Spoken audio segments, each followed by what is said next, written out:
Yeah, we are live. I'll say hello to everybody. So good day, everybody.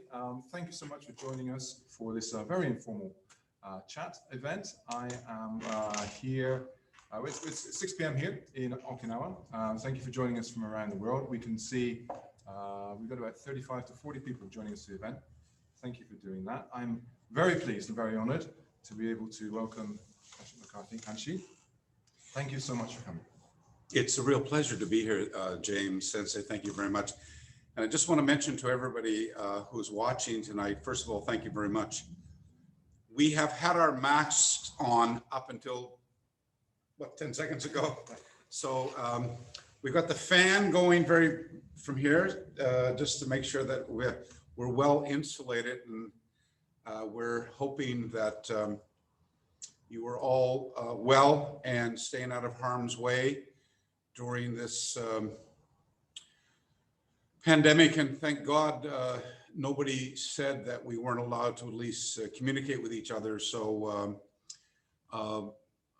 best of luck to you all. And I'm so happy we've just put that unimaginable year behind us. And let's pray that 2021 brings us some semblance of normality again.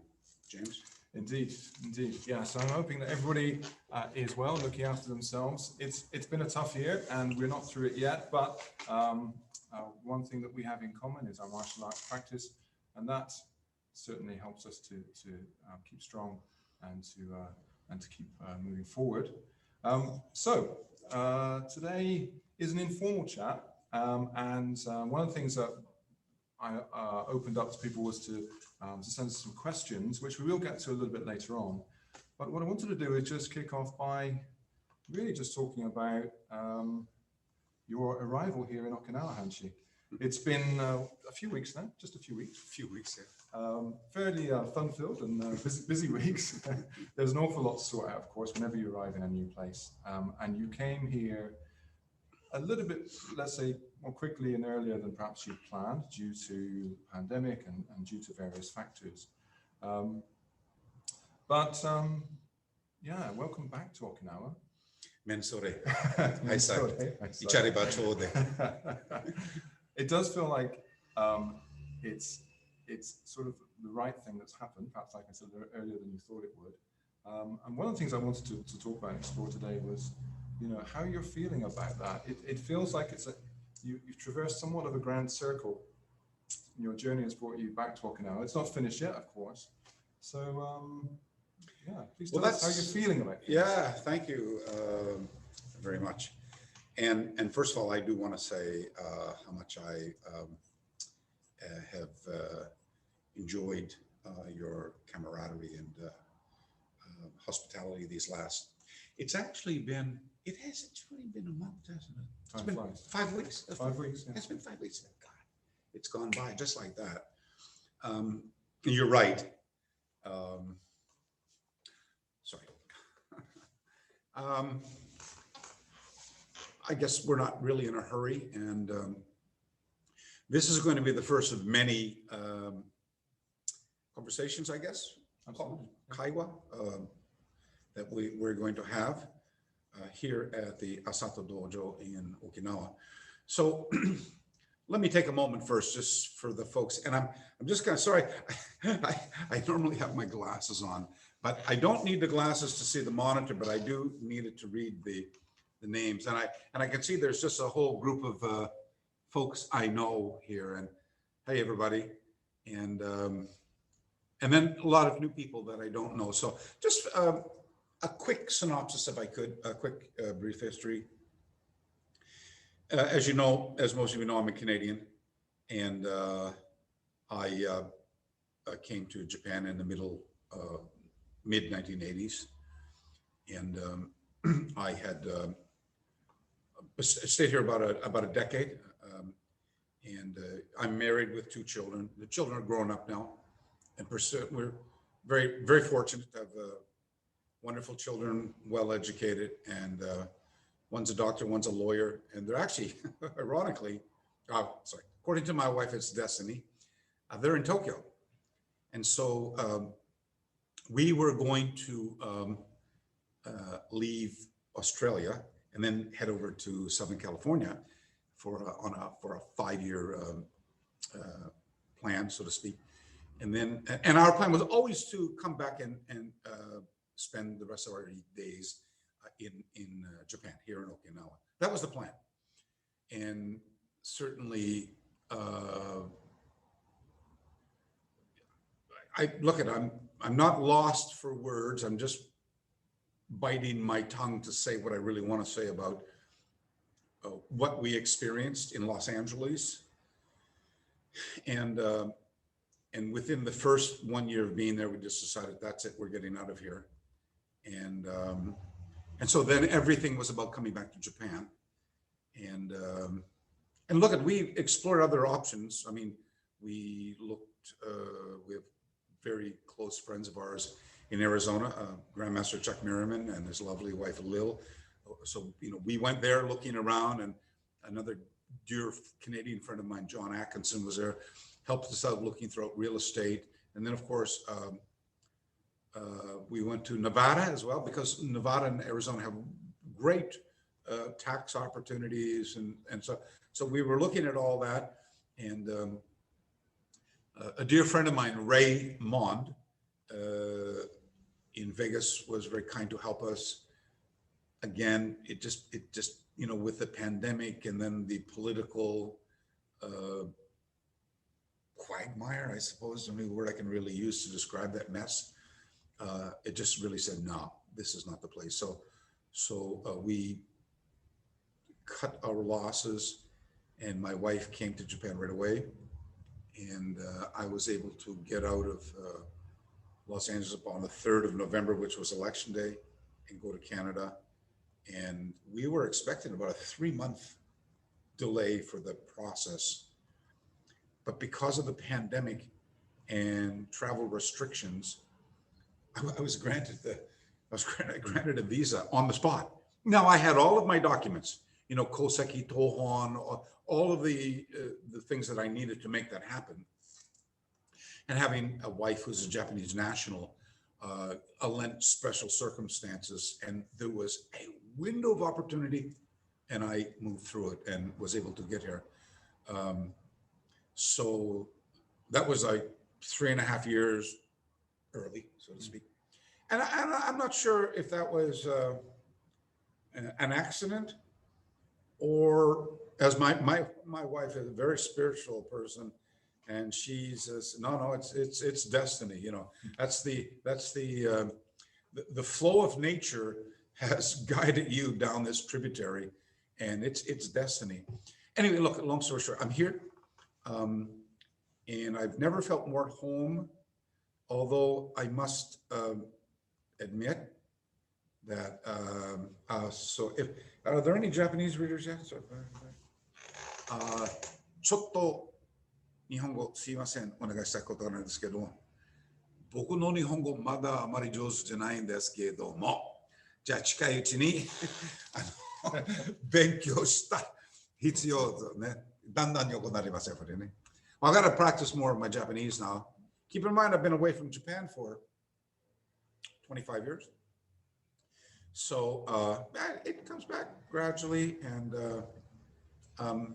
one of the things that has been very interesting is, we've been taking a few drives around in the morning and kind of reacquainting you with some of the places that you discovered for yourself back in the 80s, right? You were here. Yeah.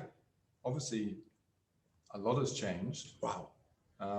How's your feeling about the Okinawa? Your first impression about the Okinawa you see today versus what it was back in the 80s? Well, that's a great question. And I'm not sure that was on the list, by the way. The Okinawa of the mid-1980s and the Okinawa of today, in some regards, has not changed at all. Yes. And what I want to say is that spirit, that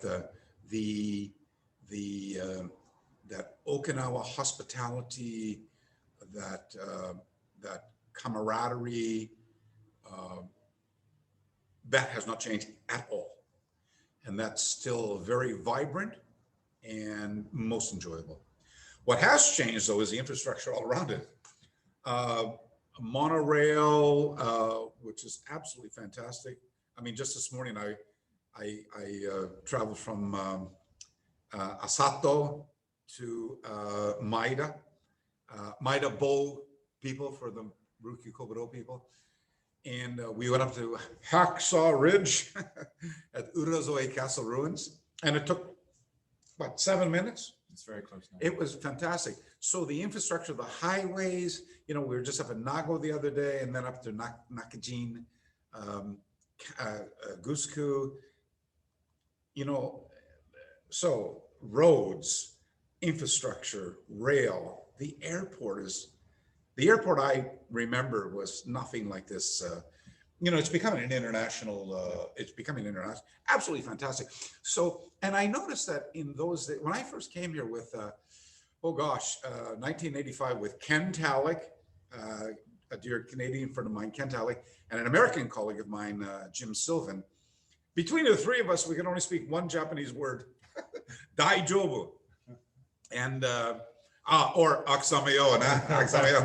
Gotta get the Uchinago going, eh? And so, but now almost everybody speaks English.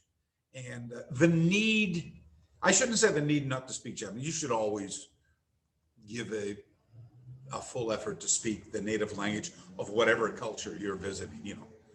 And we see a lot of that here where somebody will say, oh, how come you don't speak, you know, English or so, but it's remarkable how many people are speaking it, and the shopping and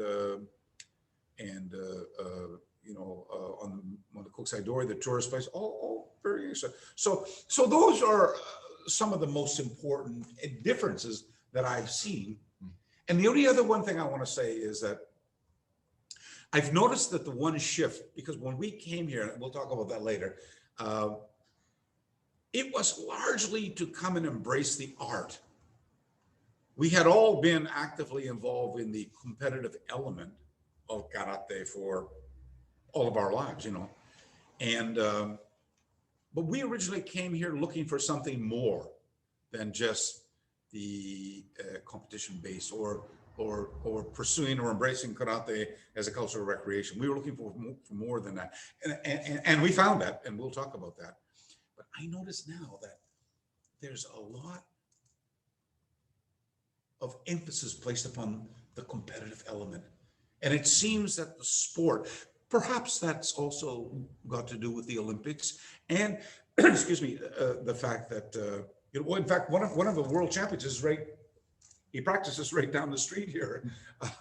And you know, there was so much focus of attention placed upon the competition aspect. So I think I can very well see. In fact, one of the airplanes that I flew in had a big, he picked me up at the airport, by the way. The karate logo on the side of it.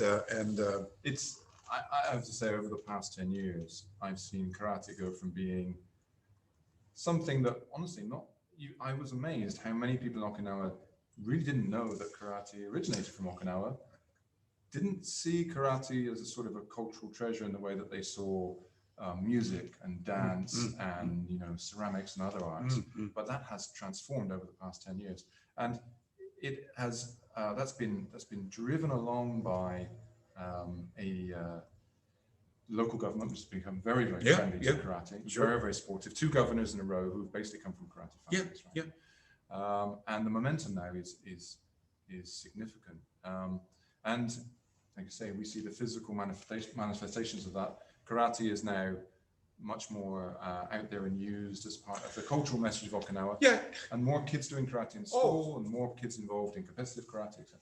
Yeah, I mean, I mean, call it a wake-up call, if you will, but so many of you who are as passionate about this as we are, you already know, I'm speaking to the choir, that, you know, Kendo and Judo and Kendo are compulsory here from the Mambusho Ministry of Education from Chugaku, from middle school to high school.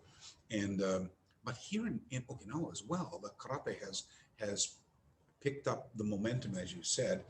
And, you know, James Sensei, right here in the Asato Dojo, have a lot of foreign students as well who come, who some of them work at the Budokan, and we're also very friendly with the Kaikan people, Miguel de Luza, Kinjo Mika, Uehara Sensei, who we know are placing daily and weekly efforts into not just cultivating the competitive element, but focusing on its historical evolution, the anthropology, the culture behind it. I'd just like to see that part get more publicity, if I can use that word, publicity, more. And you're right. And, he mentioned something that, about the locals not knowing that much. Oh, karate comes from Okinawa. So here's a quick little story. When I, used to live on the mainland, somebody said to me once, I said, you don't know that karate is part of your culture? Karate, and the kendo, yes, judo, yes, karate, not so much. And then I would kind of make a joke, well, you don't know much about your culture. And then it would say to me, well, do you know what the national sport of Canada is? And I can remember saying, oh, of course, piece of cake, hockey. And he says, no. And I said, it is so. So you're talking to a Canadian, like we grow up on a pair of skates, in the winter, and with a baseball glove in the summer. That's what we do, that's who we are, And just ask Doug and Bob McKenzie. Side joke, edit that out. And he goes, no, it's not. I said, it is. So he says, do you want to make a bet? And I went, oh, yes, I'll make a bet. I lost the bet. Hockey is not Canada's national sport. What is it? You made the right answer. It is lacrosse. I didn't know that. As a Canadian, I was so embarrassed. So anyway, off the topic a bit, but kids are baseball. We were just over in where did we go for the Huddy boats the other day? We went to the beach, Chulasan Beach, down in Tomishima. Oh, and Tomigutsku, yeah. And as we were walking over, and James knows everybody, and everybody knows James, and we bumped into. We didn't bump into. We were just kind of drawn toward this, and all of a sudden he started talking with these two guys, and I went, "Oh, maybe he's just asking some questions." And as I went inside, it was a big boat association, and it was actually called the Tomigusuku Hari Association, wasn't it? That's right. Yeah. And let me see if I remember their names. Akamine Sensei was he the chief coach, and Kinjo was the manager? That's right. Yeah, it was fantastic. And they started calling him by name. And how do you know these people? He goes, a little of this. But anyway, on the park on the way down, there was a soccer team. And I said, wow, a beautiful day, the weather. Sorry for the snow. Like it's 20 degrees and, and I thought, oh, these guys look a little bit old to be, high school students here. And as we later found out, it was a national team from the mainland down here training. And so a lot of those sports, baseball, football, soccer, come down and practice here in Okinawa because of the weather, right? So, yeah. Anyway, karate, we're doing all we can to make sure that it is known by everybody locally. So one thing that I was intrigued about was how your journey through sort of your martial arts and fighting arts career has been quite well documented. But I'm particularly interested in how your connection to Okinawa came into being, and also within all of the places that you've been, with all of the martial arts that you've seen, obviously karate remains your main passion. And I feel that probably has a lot to do with what you discovered in Okinawa. So I wondered if you would talk through that a little bit. Yeah, that's another great point. So those of you who know me personally, or and I can't see everybody's name here because I don't have my glasses on, but I can tell there's a lot of people there. And you're old enough to remember my early years as a competitor. I was a collegiate wrestler, and gymnastics was a big deal for me. and I boxed, and but karate was always my first passion. And but around the mid 1980s, and keep in mind I started training in the 60s. I had gone to the top as a competitive athlete, and I had in the 70s I started writing, largely because of my teacher at the time was Richard Kim from the Butokukai, who had fostered a sense of balance between the physical and the intellectual, or the scholarly, if you will, or philosophical, intellectual side of things, the Bumburyo, the part. And so I was wanting to learn more about the art. I knew a lot about the sport. It was a lifestyle for me, by the way. Every weekend, at least one and sometimes two tournaments. And living in Toronto, Canada, which is a massive city, a metropolis, if there wasn't an actual tournament going on in Toronto at the time, we could drive to all of these surrounding cities: Niagara Falls, Hamilton, London, Kitchener, Guelph, Sarnia, Sudbury, then or drive down across Niagara Falls border, Buffalo, Syracuse, Rochester, or down the other way to Ohio, or down to the city, New York City. And so there was a lot of activity for us as for competitors. But I don't mean to say I'd grown weary of it, but it just didn't hold the challenge for me that it once did. And I think that's a cycle. I think that's a cycle many of us go through who start out in the tradition, maybe for whatever reason. I mean, I don't know. Do you know anybody who comes to the door and says, "I want to join because I want to be a competitive athlete"? That's something that's usually fostered in the way that people train. And of course, I took it up for self-defense, and I kind of felt that it would be after having seen a documentary film back in the 60s of Doug Rogers called The Judoka. I kind of wanted to be, a hero like him, and I could see how, there was a transformation from being like a normal person into like a super person. I went, oh, that's great.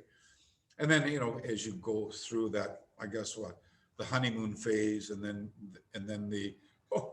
there's no quick roads to success here. It's all hard work, and then fighting. And I discovered quickly that the adversarial training taught you right away about your weaknesses, and so that part of this art always remained a central passion for me, because I knew that it was always a thing I could go back to become stronger or better. But the competition, I come to an end, and I was one of those young kids who made a transition from leaving school to entering the workforce as a professional instructor. And I really couldn't do anything else. But at the same time, nor did I ever want to do anything else, And I was exactly where I wanted to be. But I think as I grow older, I wanted something more. And so I knew that karate came from Japan, and I knew that specifically it came from Okinawa. And so I had put the plan in motion to come here from about 1983 or 4. And it was just not possible, it's a big deal to come here. Maybe not so much these days, but back then, your business is your passion or your vocation. So it took a lot of planning, and then to get the three of us guys to come together at one time, that was a big deal. And the thing that I felt, which would take me a long time to be able to quantify. In fact, I wasn't able to quantify that while I was here in intellectual terms, and I'll talk about that later.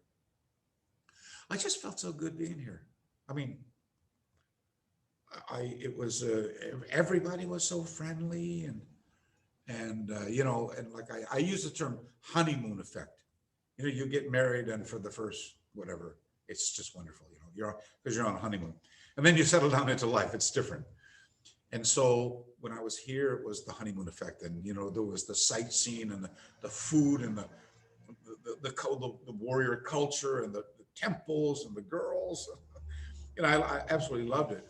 But one thing that was a kind of that foundation underpinning that I wasn't able to quantify, I like that word, I wasn't able to describe in a way that made me fully understand what it was that no threat to our insecurities. I didn't know much about the tate mai honmei part of this culture. And oh my God, everybody loves you, everybody gets along. It was so smooth. So when I left, I'd always had that in my mind that, there's that West and there's the East, the Western mind, the Eastern mind. And, there's that, now, of course, now it's easy for me to describe, but, there's the West, the Eastern group mindset, conformist-based culture. Yeah. And there's that Western creative independence, individualism, yeah, that kind of separates the two. And I think that had always weighed heavily on my mind. I liked the idea that you could be whoever you wanted to be. And I wasn't sure how that fit into a conformist-based culture. Now, of course, now I understand it implicitly. And I think that in many ways that there's a great quote by Thomas Stearns Eliot, T.S. Eliot, about the journey, about exploration. And I kind of liken it to the Japanese concept of shuhari. Learn from tradition, break the chains of tradition, and transcend the tradition, only then to wind up at the doorstep of tradition again. And that's what Eliot says when he says, we never stop or cease our exploration. But at the end, we arrive back where we started and know it for the very first time. And I think in a nutshell, this idea of arriving back here again, for me, is, my wife calls it destiny. And I think that it's not where I was heading, but I think I've ended up where I need to be. There's a deep significance to the N in Japanese culture, right? Well, yeah. So it becomes a core concept of many Japanese arts, not just martial arts. I mean, it's emblematic of Aikido, for example, but it's deeply ingrained into Japanese culture. Yeah. And I think if you spend some time living in Japan, then you start to not only see the symbolism, but you see how that plays out. Actually, putting my glasses back on. Plays out in your existence here as well. Right? Yeah, well, I mean, there's that wonderful quote by Basho, or Matsuo Basho, by the way. And look, I mean, it's a Buddhist belief. I mean, Takuan Soho, everybody, but I think Matsuo Basho put it best, that liking what we do to a pathway, and pathway, michi, it depends how far down the pathway you get before it becomes evident that the destination is not the goal. Right. It is the journey. And again, it's the definition of tradition again. Some people I'm not sure if they misunderstand what tradition means, or they never knew about it in the first place, or it's a very parochial, conservative understanding that tradition is only about this. If you do that, it's not tradition. And I think that that's a very distorted understanding of that. And it was funny, we were just talking the other day, who was I talking to? It was, we did a thing here. It was another, Oh, you're talking to the Matsubashiru guys. Martin. my apologies. Of course it was, yes, sir. Martin and Heinz. That's not. Wie geht's? Was machst du so gut? Dankeschön. We were talking about that, so I'll just, zip, never mind. But yes, look, and we keep trying to, I think that what brings us all together is far more important than anything that tends to separate us. And this idea about the journey and tradition was summed up, you know, you're always looking for a better way of doing something or a better way with which to understand something or explain something. I have a friend of mine from Copenhagen, Denmark, who I met at the same time I met another lovely person, Jim Sint, who's become our Danish representative at Shibucho. And his name was Lars Anderson. And Lars said to me some years ago, he said, I've been thinking a lot about tradition, and tradition should not be an impediment. It should be an inspiration. And you know, it's funny, I love Lars's words, and I thought, I'm sure many of us feel the same way about that, but I thought that's a very succinct way of describing tradition. And there's, you know, there's a Frenchman who described it, and Basho has another thing, Joseph Campbell, a lot of the anthropologists with whom their writing jumped off the pages when I read about this area really said the same thing, that tradition it should be an inspiration. Tradition should be something that inspires you to learn. And that I think that many instructors or teachers or guides, if you will, or sensei, who are challenged with the task of imparting information and guiding someone less knowledgeable should be introducing their learners to how to learn, not necessarily what to learn. And that, look, that's a very subjective issue. But you know, tradition was never about, as the quote, you know, it's not about protecting the ashes in a box and blindly following the men of old, as it were, but rather to continue to seek out that which the pioneers, those people who came before us, sought. And not just what they sought, but what they thought. And once again, I think, you know, at maybe this age and stage for me, you know, you're asking about coming back here. And I think one of the greatest gifts that any instructor can have is the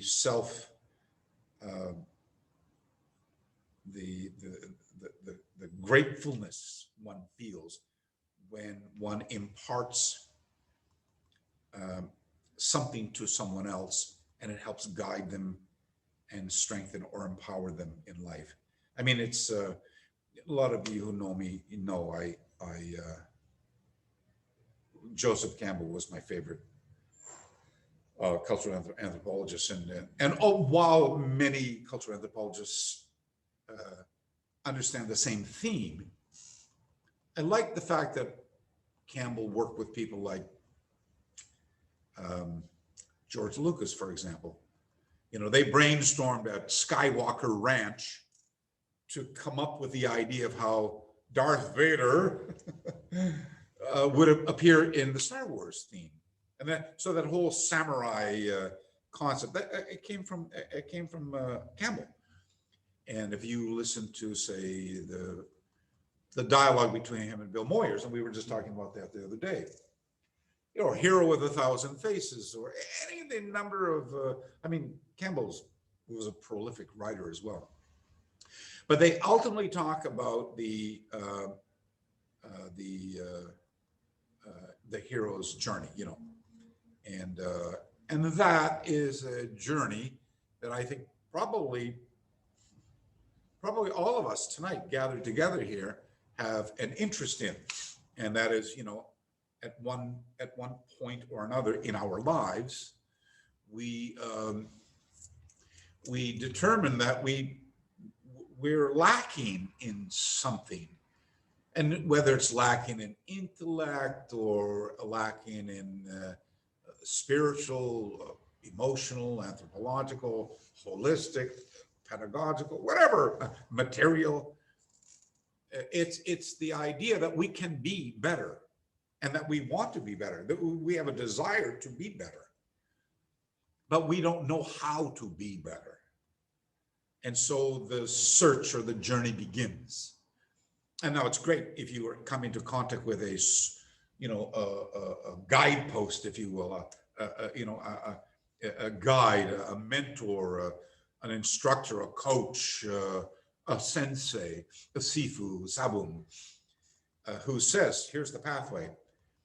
And so, you know, you continue to seek out on that journey, and invariably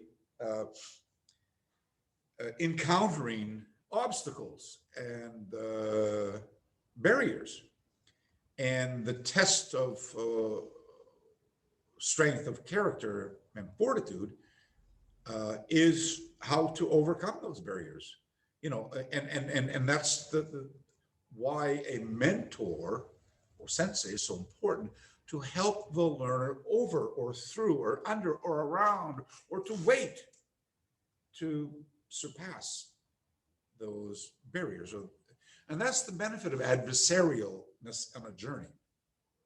So that ultimately, when you come into contact with that source of power and you become empowered by it, the goal then is then to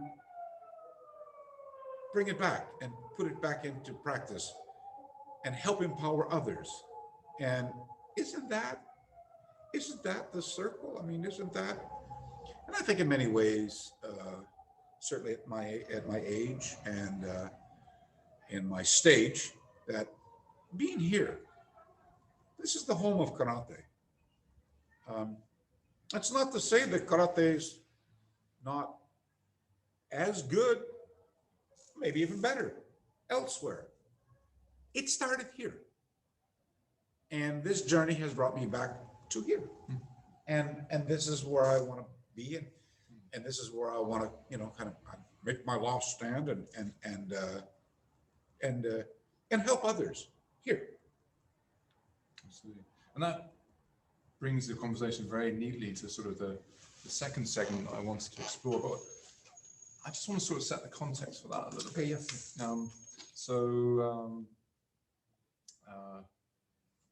As many of you will know, I've been here in Okinawa for 10 or 11 years now, and up until last year ran a mildly popular watering hole called the Dojo Bar. Which, just please, folks, did you love that? What a brilliant concept, I'll tell you. And we're on a little business break with the Dojo Bar, but we will be coming back again when everybody can get back to Okinawa. But one of the great things that the Dojo Bar enabled was, obviously, it was a meeting place, and there were so many people that found their way to Okinawa for karate and found their way to the Dojo Bar. And for me, it was endlessly stimulating. The conversations that we had there. Do you remember them all? Not a bad joke. So why do people come to Okinawa, right? It's the birthplace of Okinawa. It's the birthplace of karate. It's still a mecca for people that are pursuing karate and kabuto knowledge. It is, I would argue, probably one of the areas with the greatest density of experience and teachers and dojos geographically anywhere in the world. Now, it's not the case that Okinawa is the only center of excellence for, you know, traditional Okinawan martial arts practice now. But the inspiration is. Of course, that has spread around. But still, Okinawa remains a very important place, and still these major schools of karate and kabuto are here. There's great blocks of knowledge here. And people would come to Okinawa and they would obviously be, they would have a wonderful time. They would often discover more than they thought they would, which is always satisfying. And sometimes the role of the dojo bar was to help to introduce them into new opportunities to learn. But there was also kind of another theme that persisted through conversations, which was that there was always a sense that there were some pieces missing.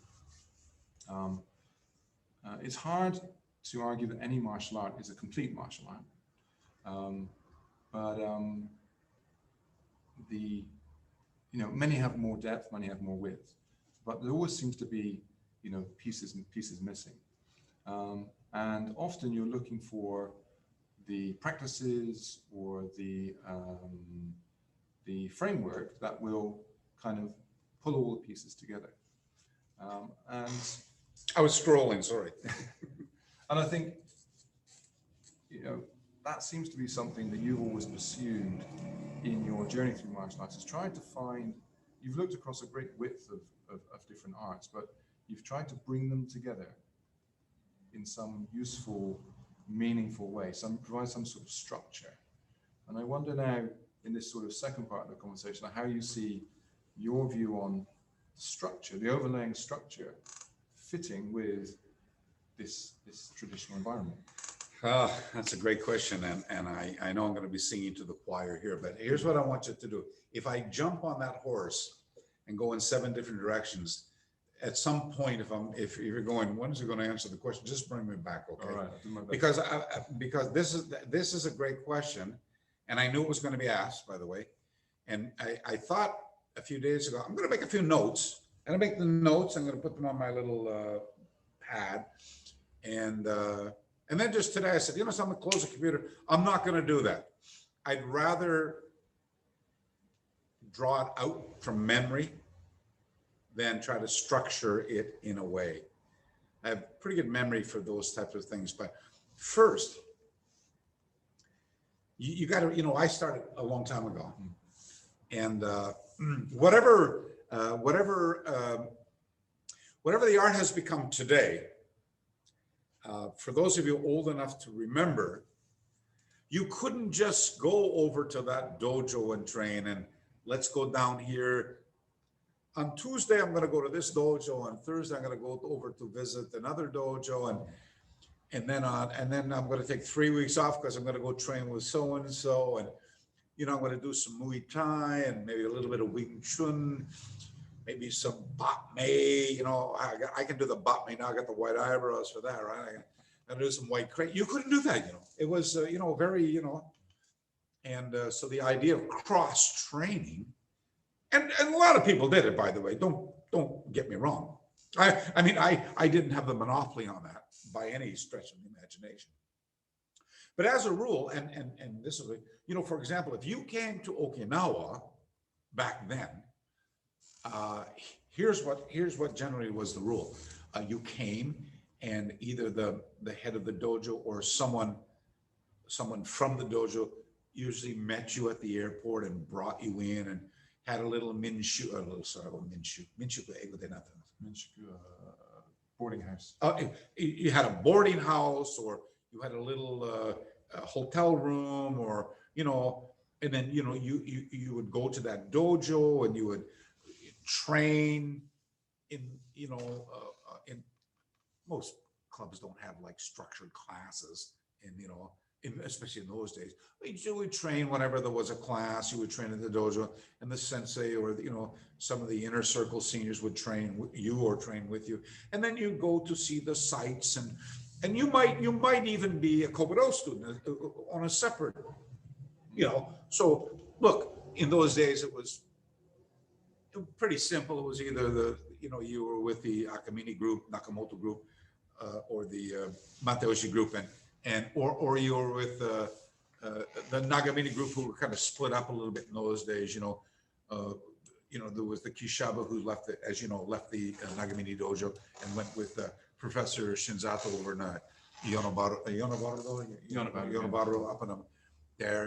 And then, of course, they were still doing Kobudo at the dojo. So it was like, if you were lucky that the karate group did their own Kobudo, you're okay. If not, you then had to go to a second dojo. But when you finished your trip, and then you got brought back to the airport, and somebody they gave you a omiyage, a gift, and you went home. And the idea of coming here to Okinawa and going to 20 dojos was like unheard of. Yeah. But that's what I did. That's all I ever did. And there wasn't any, hidden agenda. I used to go and say, look, I'm a Canadian. I'm here. I'm really passionate about this, and I want to learn more about the tradition, particularly the old stuff. And look, I was very welcome in many places, and perhaps not so welcome in other places. And but that idea of continuing to explore the different methods would become a mission of sorts for me. So much so that it ruffled a lot of feathers, McCarthy, he's not with our style, or, and look at other folks that didn't have any agenda, that never bothered them, and anybody who was into the science, and I'll talk about science later, because it's really art and science here is what we're talking about. I'm going to come back later and say everything we do is just about science, but there's an art to the science as well. And when you fuse science and art, it produces a magic that creates potential opportunity. And I'll come back to that in a minute.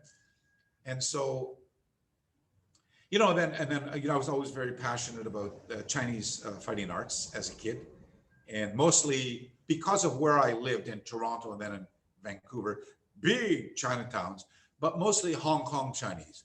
And as you know, Hong Kong was a melting pot for the last 100 years or so, mostly from folks from Guangdong, Canton, and Fujian or Fujian, and so southern people from the southern parts.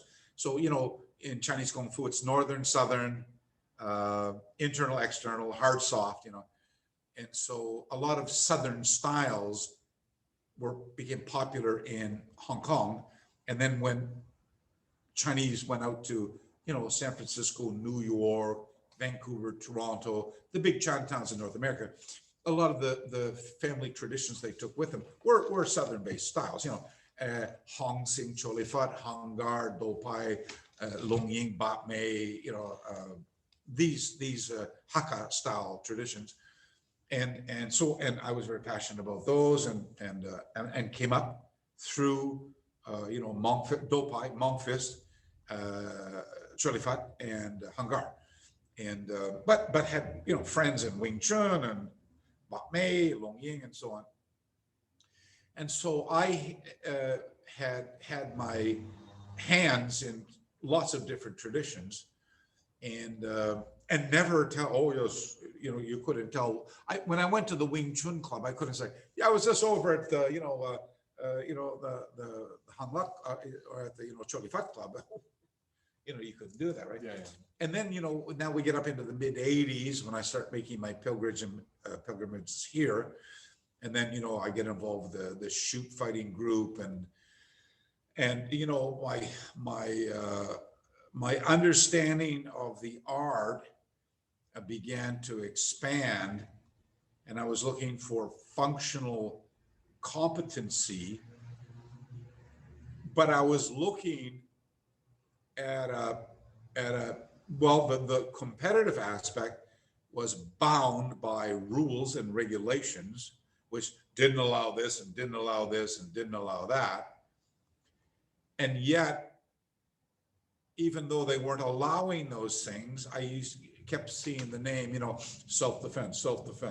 And in spite of all the other things that karate can be, a form of physical fitness, an industry, a competitive element, a lifestyle, and so on, from a life protection point of view, I was seeing something, irrespective of style, that was wholly dysfunctional. And look at, and that doesn't mean I didn't come into contact with some outstanding competitive athletes who I always make an issue about this line, this pedagogical line. At one end of it, you've got alpha learners who can make anything work. So it doesn't matter how traditional their practices, they could make anything work. And they're the ones who, if the only tool in their box was a hammer, it didn't matter that the job was a nail. They could take care of anything with just the hammer. And then on the other end of that spectrum, you had not just the beta, but the theta learners as well, who they couldn't make anything work if their life depended on it. And look, there's benefit there as well. I'll talk about that another time. But and so somewhere in the middle, we were trying to make something functional out of a rule-bound tradition, which was also being embraced as a cultural recreation. So those are things that were speaking to me. I was looking for those things. Some of you know I worked in nightclubs when I was a young man, and you don't have to work on the door of a club for very long before you realize, okay, I'll get rid of the sidekick. I'm not going to jump back into a kumite position. That's not going to work. And everything was about clinch and hands-on. And so the idea of joint lock, pressure point, takedown, strangulation, throw, grappling, ground, the clinch, cavities of the body, pressure points, they became the fighting art. And that everything was so unscripted and random that was happening without conscious thought. You either had to know how to deal with it, or you were going to get hurt. And defining hurt, under certain circumstances, especially the clubs I worked in, where you could really be maybe even die. And so I always had that, my mind set on, okay, I know how to do this, and I had my entry into the fighting arts was through judo, and I wrestled, so I wasn't a complete stranger in those areas, but it was all rule bound. So I had all of these things going on throughout the journey, and I wanted to pay more attention to finding some common thread that wove together the traditions that many people practice in pursuit of the same thing, self-defense. And I had what I call intermittent flashes, epiphanies, if you will. Oh yeah, my KU people know I call those BFOs, blinding flashes of the obvious. But the things that the arm only bends one way. I know you all know that, so I'm not going to spend the whole night talking about things that we already know. But I didn't know the difference between, terms. They say, if I say something, if I give a command while I'm instructing, the command, unless it's specific, is subjective or subject to interpretation. And other people would use, you should say what you mean and mean what you say. And I started thinking, when we're talking about the limbs of the human body, flexion only means one thing. Extension only means one thing. Pronate, supinate, adduct, abduct, plantar flexion, dorsiflexion, invert, avert. So these things were specific, and I was starting to get that. And Bruce Lee was in your ear about cross training, and take from what was functional and leave the rest. And I can always remember as a kid, my boxing coach was a guy named Ralph Tiger Thomas. And for those of you who are Canadians here tonight and old like me on the east coast of Canada, he was a boxing coach of a young man from my neighborhood, actually, named Jackie Burke, who became a Commonwealth champion. And anyway, long story short, as I can still remember those lessons, he never talked about stances, and he talked that it was always function. It was always this action, that response, and that, actions were usually faster than reactions, and that because of distance, you had an opportunity to use perception. So he was talking in conceptual terms and practices. And then my wrestling coach, John Grosdenoff from Laurier Collegiate, where I went to school, he talked the same way. Now, it was a different practice, but the methodology was the same. And then I had this coach, this teacher, Richard Kim, and he talked the same. And then I had, when I came to Japan, I got in touch with this group, UWFI/Pride. And these things started leading to a point. And I was in Kyoto one day. Well, it wasn't one day. It was, sorry. It was April 29th, 1987.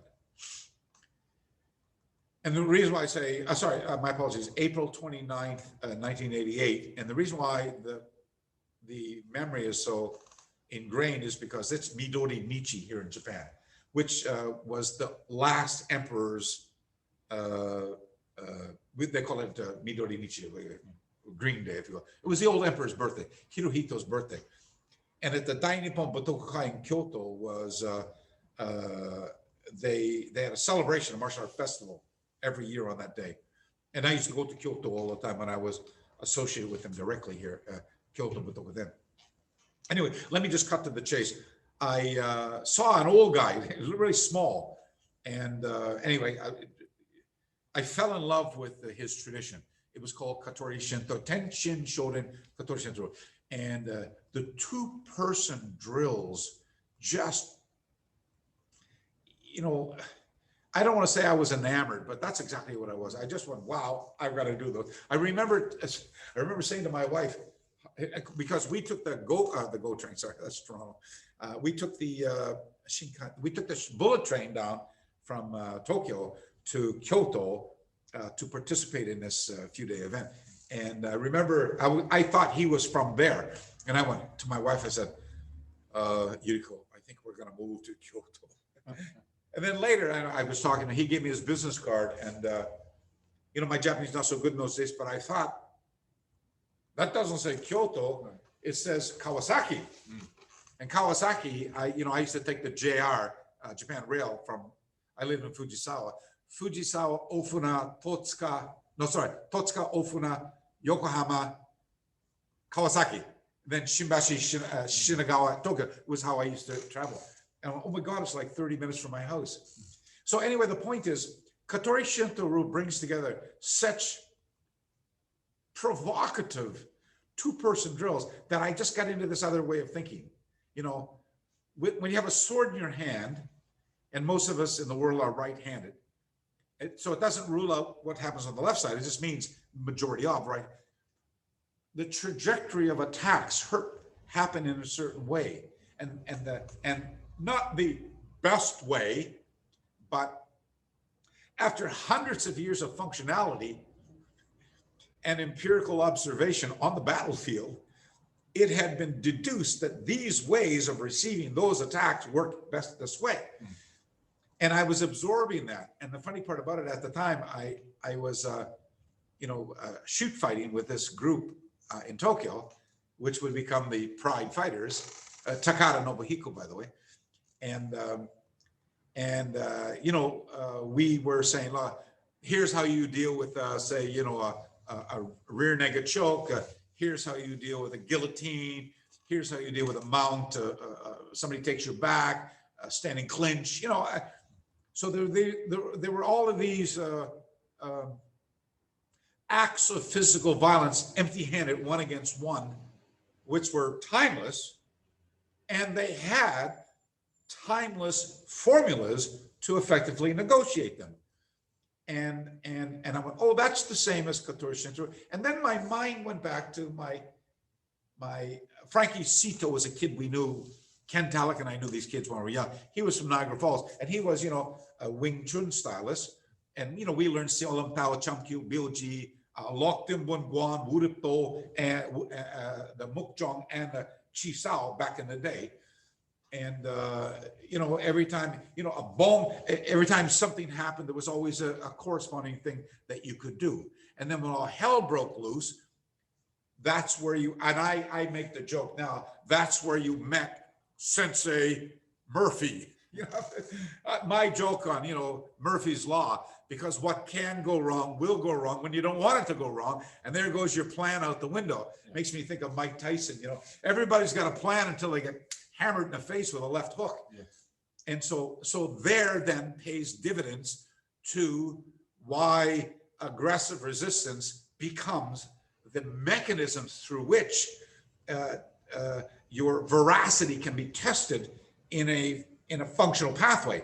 But before you get there, you had to be able to embrace the practice in a way that would allow you to learn the conceptual, the concept first, and then to become comfortable with whatever the concept was you were talking about. A guard, a mount, you know, somebody grabbing you and pulling your jacket and pumping you, whatever the target lesson was. You know, you first had to have a theoretical understanding of its value and its dynamics, because without that, how can you deal?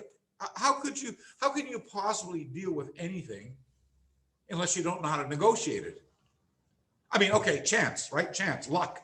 Okay, so chance and luck works for some people, and then there's the rest of us.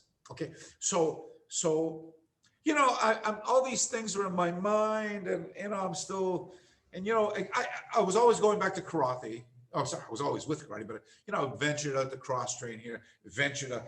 The shoot fighting was mostly to make a living fighting, you know, pay the rent, by the way, you know. But I was fighting for nothing back in the old days, or getting $50 a night working in some watering holes, you know. So if somebody's going to offer me $3,000 to fight, hey, win or lose, I don't care. I've already won, type of thing, you know. So I kept learning that, and keep in mind, I'm not on that seventh floor. I know exactly where we're going in this conversation. Yeah. And one day it just popped up. I went, oh, sorry. I had never met anybody in karate or kung fu or taekwondo or the I'm from Canada, which is the 51st state. So, you know, I was very familiar with American karate and very highly innovative, eclectic approach to learning.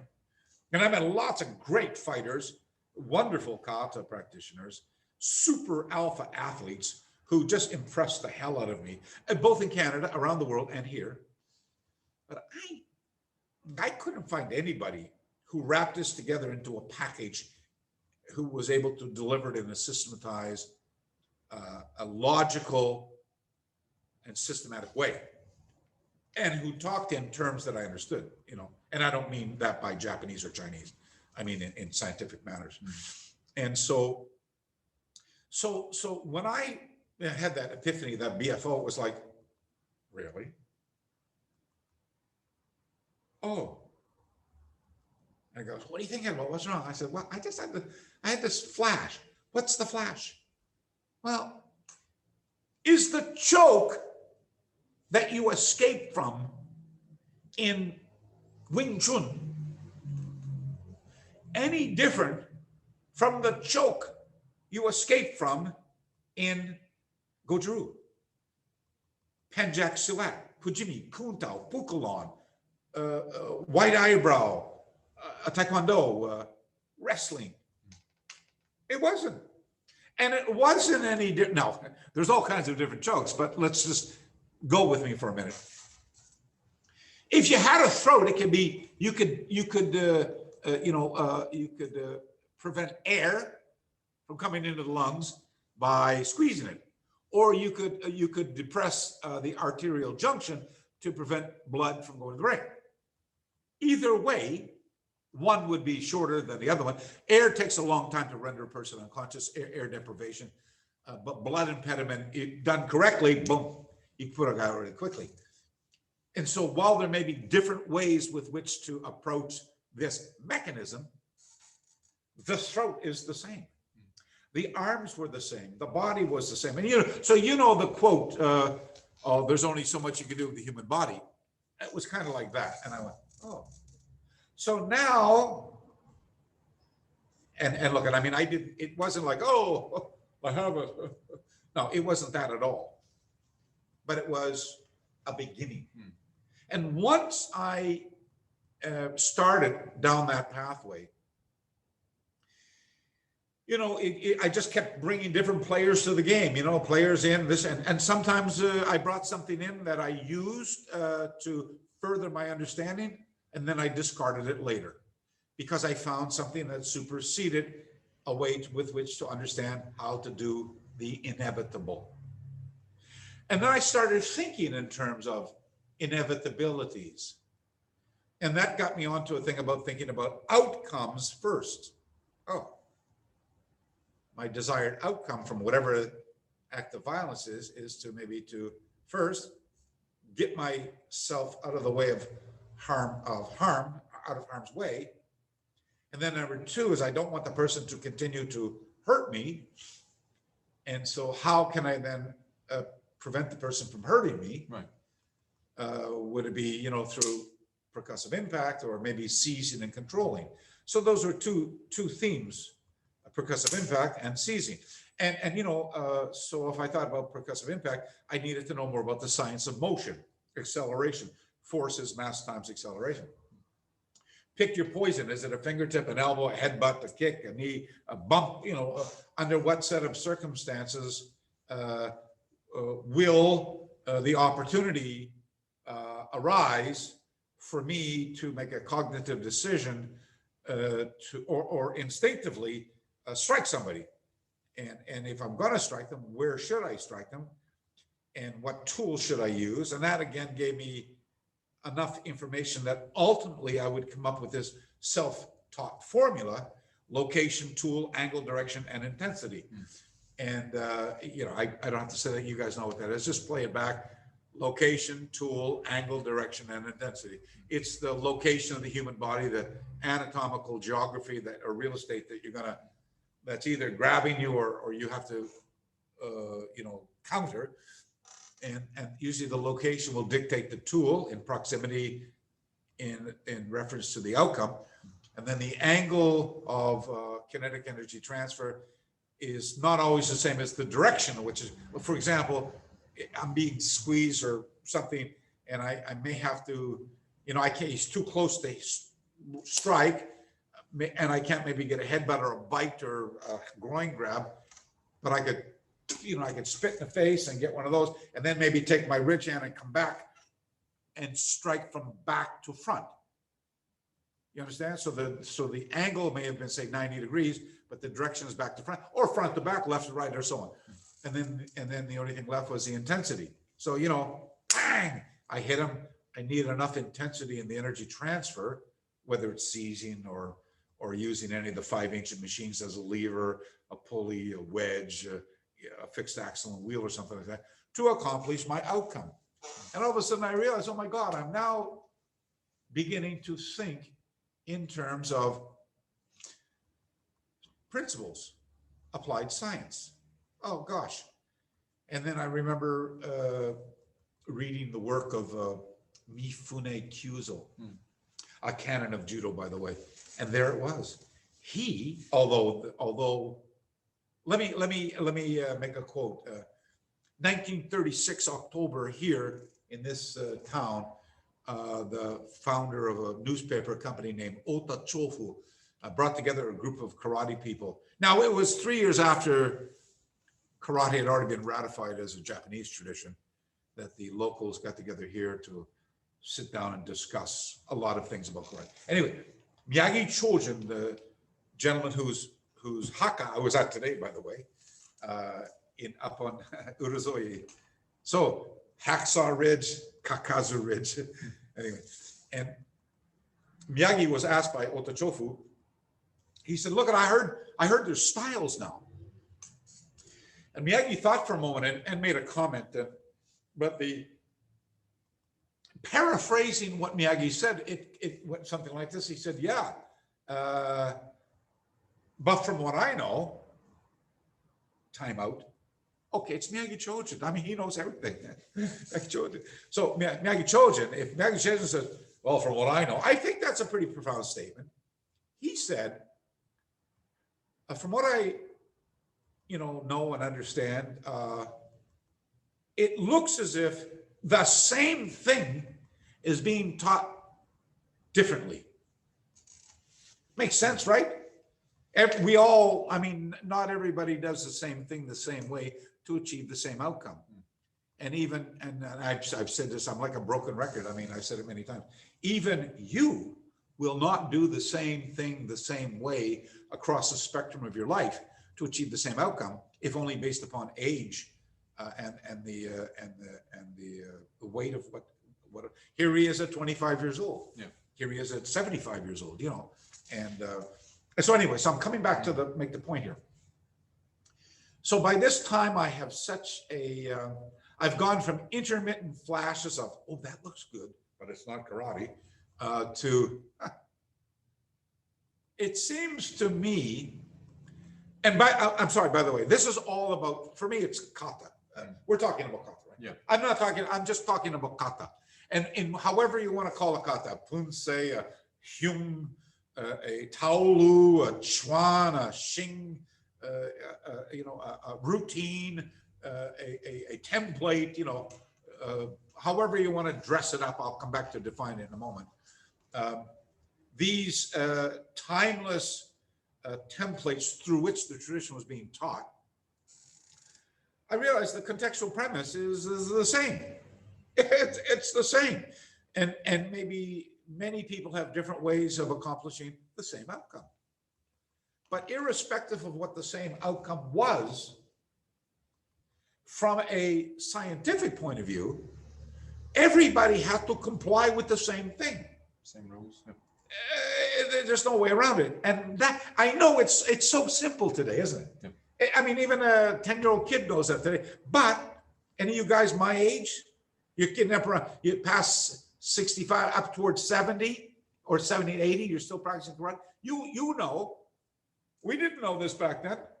There wasn't anybody telling us that. We were blazing new trails. And let me tell you this, for those of you who may not remember, I never forget, in the mid to late 90s, when I was coming back and go, oh my God, I got these great ideas about this and two-person drills and acts of violence. And I brought all these things together. I was being attacked by everybody and his brother.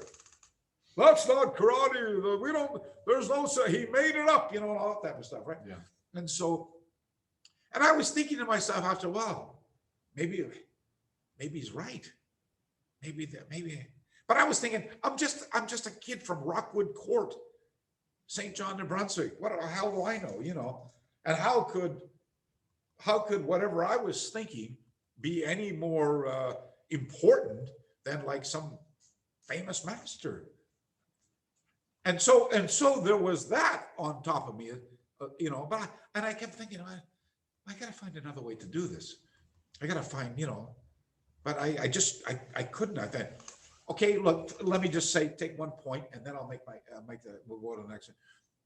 So let's just, so there, I believe that there are as many, and I'm piggybacking empirical research from the Shaolin Monastery, that there are at least a minimum of 36 whole acts of physical violence, one against one, empty-handed. And those 36 whole acts can have so many variations on a common theme. Right away, my initial research brought me into contact with more than 70 of them. Well, 72 to be exact. And that's where you get the 36 and 72 to equal 108. But look, we'll leave the Chinese numerology off for another time. But all of those acts of physical violence, including the variations, could be reduced to two things: percussive impact and seizing. And if you think in terms of what, and I'm not talking about weapons, I'm not talking about the battlefield or the arena, I'm just talking about pure self-defense. And by the way, just while we're on this topic, let me define what I mean by self-defense, because there's a group out there who, anyway, forget the other group. Okay, here's the thing. I'm not talking about somebody approaching you and saying they don't like you, or using any of the malicious and heated vocabulary filled with juicy swear words that begin with F and C and stuff like that. I'm not talking about that. Because, when you see somebody in front of you who's,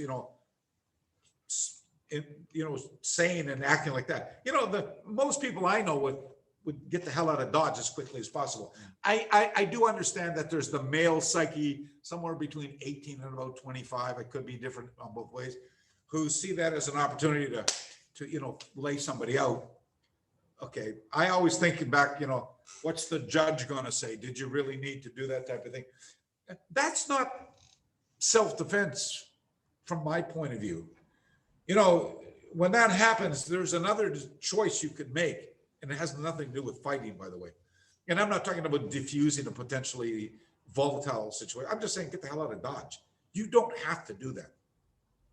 But I have a bag of groceries in my hand and a key. I open up my trunk and I'm going to put it in. I get jumped from behind, or I'm at an ATM machine, or any of these things, home invasion.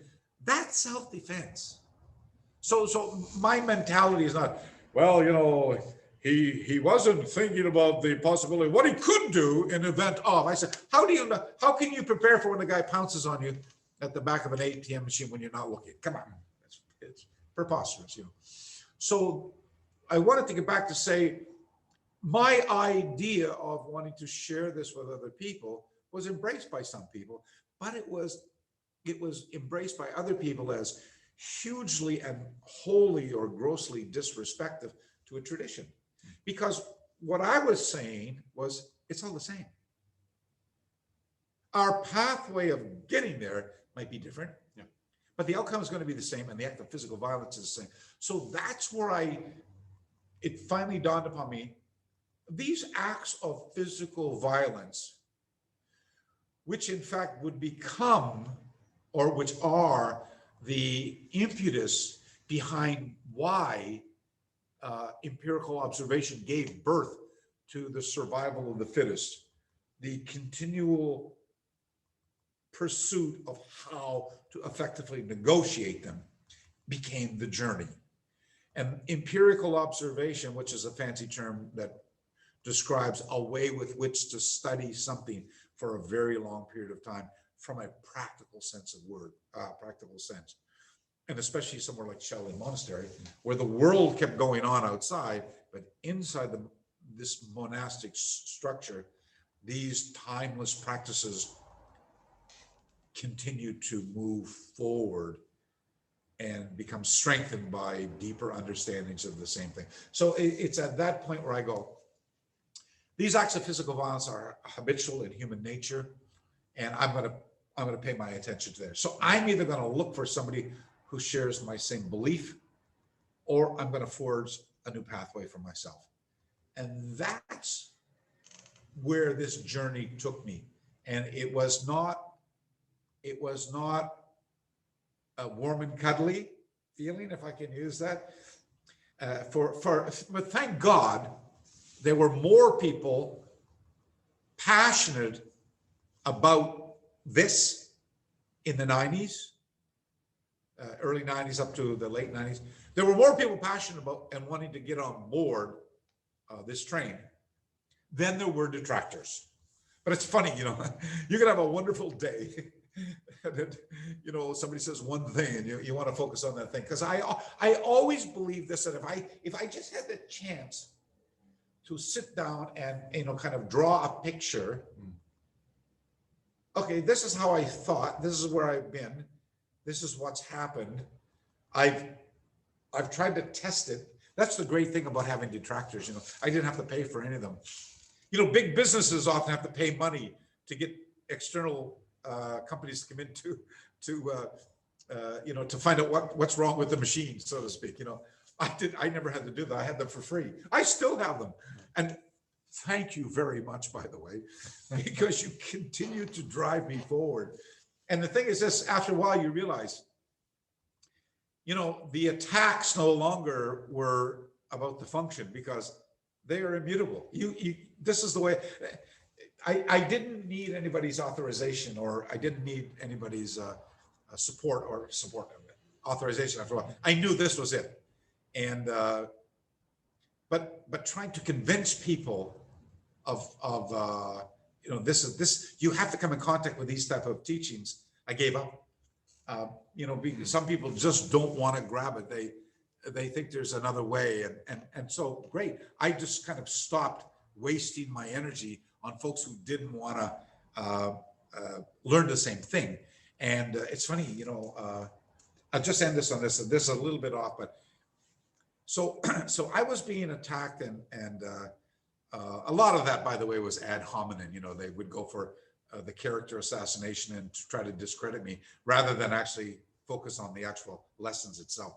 And a lot of those guys that came out of that internet platform called Cyber Dojo. And it's funny because a lot of the guys, well, what the hell is Katori Shinto-ryu?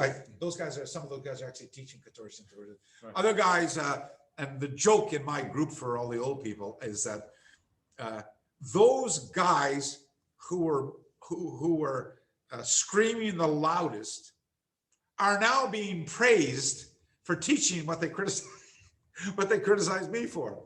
So it's kind of funny how the circle comes. It feels like everybody's been on a journey, but I was the poster boy. You were ahead of it, right? You got such a breadth of view, and you were able to then start to pull out all the commonalities, right? Which translates into your Hatfi theory.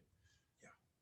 But then use that as sort of a key to unlock the patterns that have come down through posterity, which is our kata. Yeah. And sometimes associated two-man drills, but it feels like there's never enough. I'm going to talk about it from my limited experience with Matsubashi Ryu. There are some two-man drills that he's being modest again. His limited experience. Okay. We've got some drills that come through, but they don't address a lot of scenarios. They address some, but not others. I know you've said to me before that one of your great inspirations on your inputs is for the work that Motoko Choki did and left to posterity. And he, again, his work has inspired many because of his two-man drills that came down, or his two-man scenarios that came down through. So now, what are you looking forward to here in Okinawa now? Before I answer that, that's a good question, by the way. You remember we were talking today. I'm afraid to ask a question. My God, is going to go off on another tangent. I just want to say something here. Actually, I want to say a lot, but it's about the Hatfi theory. Yeah. And I probably don't have to talk about that tonight. Are we going to talk about that tonight? Well, I mean, I will, no problem. We can do, but we'll save a little bit of time for a few questions. Yeah, okay. But let me talk about this. So there's just so much here, let's just talk about kata. If I know there's a lot of my students here as well, and especially my personal circle, that you tell me this all the time. What you take for granted is a mystery to some other people. And I kind of ignore that sometimes, that I'll teach something, assuming everybody knows what I'm teaching. And then other guys say, I don't know how we arrived at that. And so what happens is I kind of take out, so I started here, here's the lesson, but I don't teach the middle part. I just teach the end result. And some people like that. That's kind of a feel-good seminar. But often people say, how did you get from here to here? And because I didn't teach the pathway to get there, I accidentally or inadvertently, if you will, is probably a better sounding word,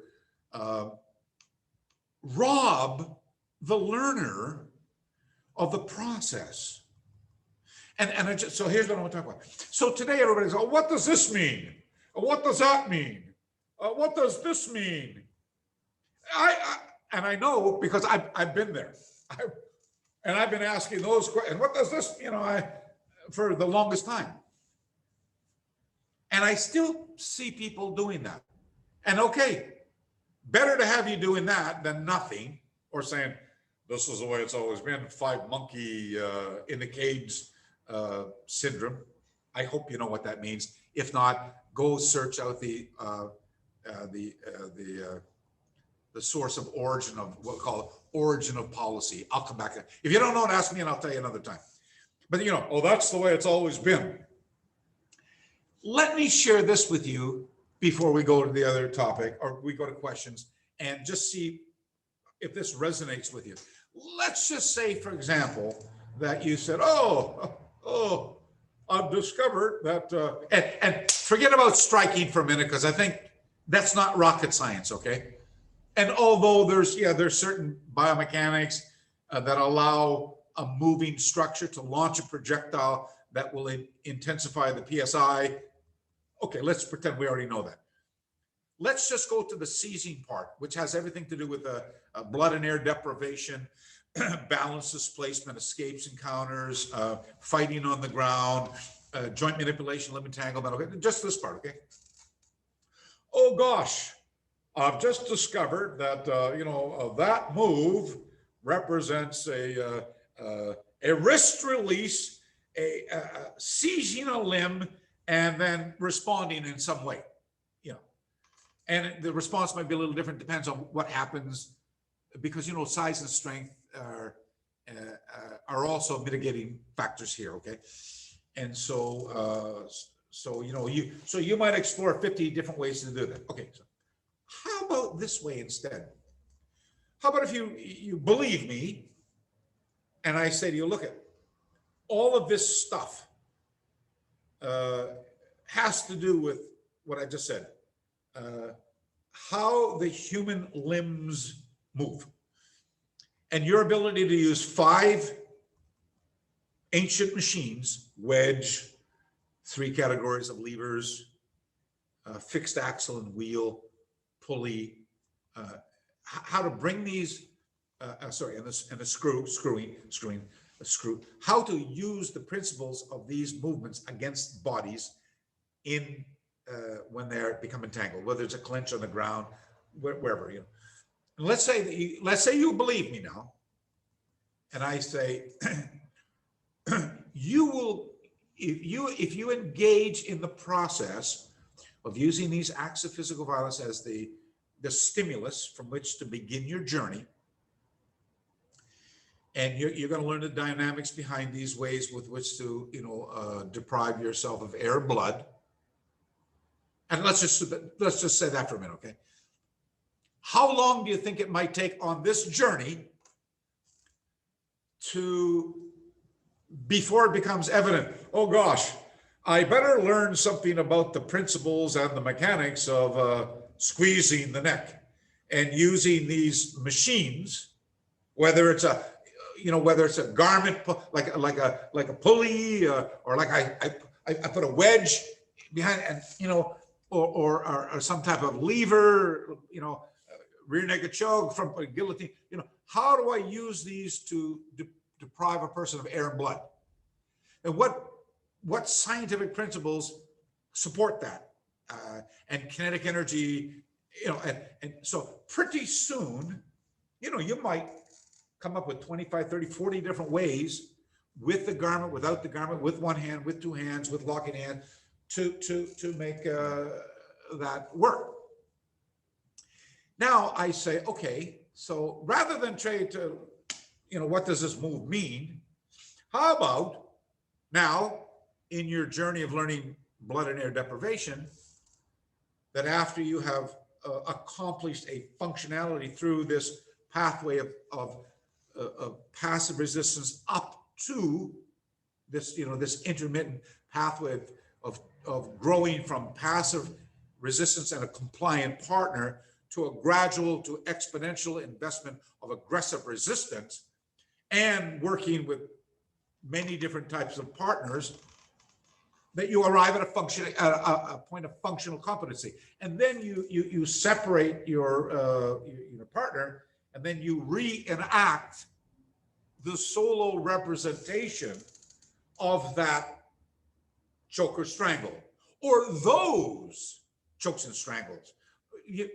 KU people, you know that we do one drill that has 36 different blood and air deprivations. We have one drill that culminates months and months and months of practices, which bring together no fewer than 72 different joint manipulations and limb entanglements. Another ground drill that brings together no fewer than 72 different positions on the ground, long before all the other popularity, all the other stuff ever came into being. The same with escapes and counters. So my point is this, is rather than trying to figure out what this move means, what this move means, if you go directly to the function of these escapes and counters, and then show or just practice the solo representation of those, I'm thinking to yourself, I'm sorry, you would have to have a widespread knowledge of the old school kata that have been handed down. This has to do with the Onko Chishin, the studying the history of our stuff. That goes without saying. If you're involved, with the study of this, you've got to have that stuff. And here's what happens. Oh gosh, look, that's a Mawashi Uke. Oh, look, that's a hammer fist. Oh my God, that looks exactly like this. And so rather than go searching for somebody who can teach you this, you taught yourself it because you've learned how the escape and counter. Now, and I know even some of my own students are, oh, Sensei McCarthy, you're giving away the secrets. No, I'm not. No, not at all. No, I embrace something, I say the jikiden. Jikiden is a Japanese term which means direct transmission. You get all the DVDs and stuff like that from all different types of styles and judo and jujitsu and that teach you how all these things I just taught you. But how it works when all hell breaks loose, that becomes the tradition. And often when I see a lot of the traditions that are being taught that I refer to as dysfunctional, I don't mean to say that they're not great traditions or great cultural recreations, or that instructor that I'm trying to speak badly about an instructor. No, not at all. Not at all. Anybody who embraces this tradition is got to be a great person. What I'm saying is would that practice be wholly functional if you needed to defend yourself in real life? And so anyway, so rather than I'm going to show you this, I'm going to make a DVD with 50 things in it that have to do with every single move. That's spoon feeding someone. Do you remember? I'm going to end on this, I promise. But we got to come back and do this. Yeah. And if you want us to come back and talk like this, let us know. But look, the allegory about the fisherman? It's a long, long time ago, far, far away. And this guy washes up on a beach. He regains consciousness. And the people take him into the village. And they give him water and they give him sustenance. And the sustenance is a nice fish. And soon, who knows how long he's been at sea. And anyway, and soon he regains his strength and he says, I'm hungry, give me some more fish. They go, well, I can't give you fish today. We got to wait for Thursday. All the fish comes on Thursday from the god from the mountain. Right. Okay, anyway, long story short, Thursday, God shows up, gives him the fish. And the guy says, that's not from God. That's from the ocean. Right away it goes, no, it's not. The blasphemy, and the guy goes, no, I'm telling you, here, and, let's give me something I can make a line, and let's make something, well, let's use a bone from a fish. I'll make a fish hook, and let me get I find a worm, and I put it on, and he throws it in the water, and pretty soon, boom, he catches a fish. And everybody goes, whoa, he's God. He goes, no, I'm not God. But I can show you how to fish. And he teaches the guy to fish, and all of a sudden the other guys are going, oh, he's a bad guy, man. They're going to ridicule you, oppose you, and because how can you take God's place? So the thing is this: every time you learn this, another guy, I'm going to teach you what that means. You got to depend on that guy all the time to get the next fish. I say, turn your attention toward the science. Put your trust in the science. There's a formula we're going to talk about, I think. We're going to talk about the formula. But the formula, which is the answer to the first part of the question that I don't know if I evaded or avoided it, but it's this. This is not style bound. And that's the wonderful part that brings us together. Is the end of this journey for me was to arrive back at where I first started, but to understand it for the first time. And that learning is at the nature of what brings us all together.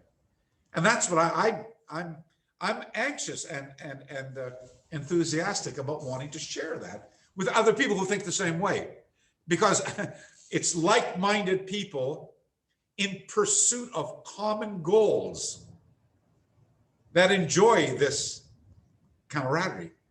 And that's what empowers us. And how you and I use these things may be completely different. And you know, but that's the wonderful part about learning. That's the wonderful part about the art, because the science doesn't change. But it's when you bring the science and the art together, that which is you is a creative mechanism which produces a very beautiful thing. And that's why I say all the arts can't look the same. Okay. Do we have any time left? We do. Oh, good. But at this point, should we take a short break and then come back for the next segment? Should we do that? Okay. So what we're going to do, guys, is we're going to take a break just for 2 or 3 minutes. Allow us to have a little comfort break here. I'm going to tee up a couple of questions that we've received for Hanshi to take a look at. Also, if you guys want to send through any questions into the chat function now or any comments, please do. I can't guarantee that we're going to have a chance to answer all of them, but please go ahead and do so. Okay, so yeah, let's just take a 2-minute break and then we'll come right back to it. Okay. I love talking to those. You know, after all these years, I'm so passionate about this. Oh, we're still on. Sorry. Oh, okay. I hate this. I'm having another cup of coffee.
Okay, guys.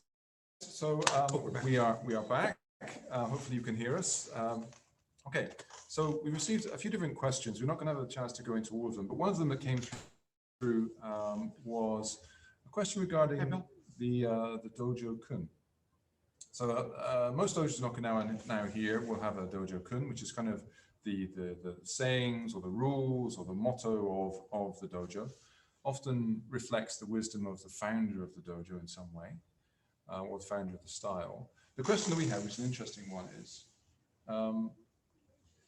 the dojo kun something that is a traditional aspect of Okinawan karate practice, or is it something that's maybe come along with the Japanese influence, the pre-war and post-war influence of Japanese culture into Okinawan karate? Who asked that question? Remember who it was? The question, Mateo, was it Mateo? No, the question was from Mike McLaren. Mike, okay, thanks. Yeah, so, Mike McLaren, thanks. Great question, by the way. Happy to answer it. And by the way, when I was just looking at that, I saw Bill Berger. Hey, Bill. I'm good, thanks. Mario, ¿cómo está usted? Muy bien. Bene, tutto bene, grazie. Lovely to see. And I'm just looking down the list.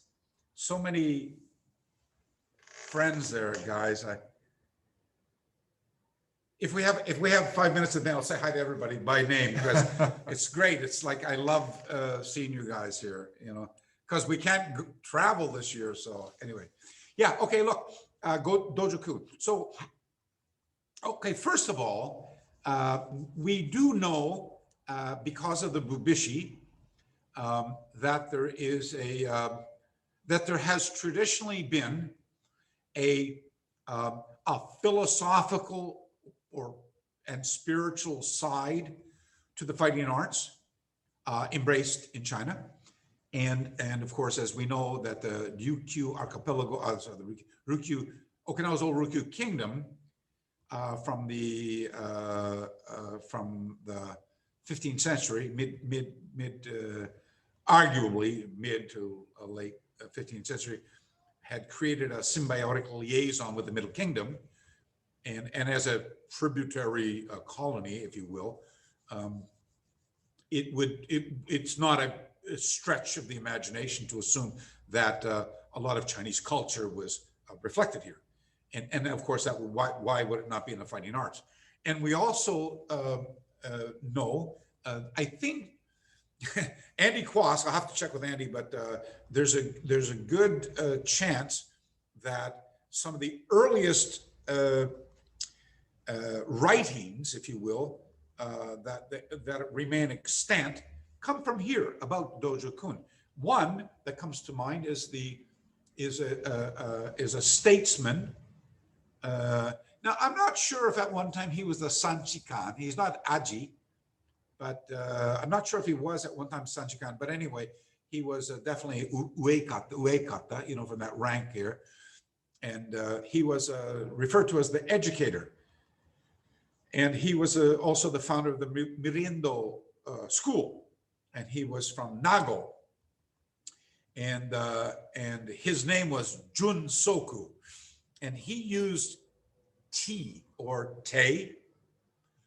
Now, the word karate was not developed at that point in the 17th century. But for those of you who have read Nagamine Shoshin's second book, but translated into English first by Professor Shinzato Katsuhiko, from English professor at the university, you will have read about so T.J. That was the mechanism that he used with the youth of his generation, and so well known for the use of Te, if you will, as a fighting art, as a mechanism to work with adolescents, that they nicknamed him Te Junsoku. And that quote that is translated into English by Shinzato sensei comes out something like this. And look at, we're talking about, put 5 translators into a room with a sentence and you're going to get 5 different ways of saying the same thing. Okay, so it could come out a little different. The way I read it is like this. And this is, of course, this is a maxim, a dojo kun, if you will, advice to those who are learning something that's potentially dangerous. It's like, if you're going to learn how to shoot a gun, you better learn how to, the safety surrounding the use of a gun, And so he said in 1683, it's not enough that your that your fighting art is strong, but the essence of what you do has to be reflected in your daily character and behavior. And so the essence of the Dojo Kun is a body of philosophy that serves to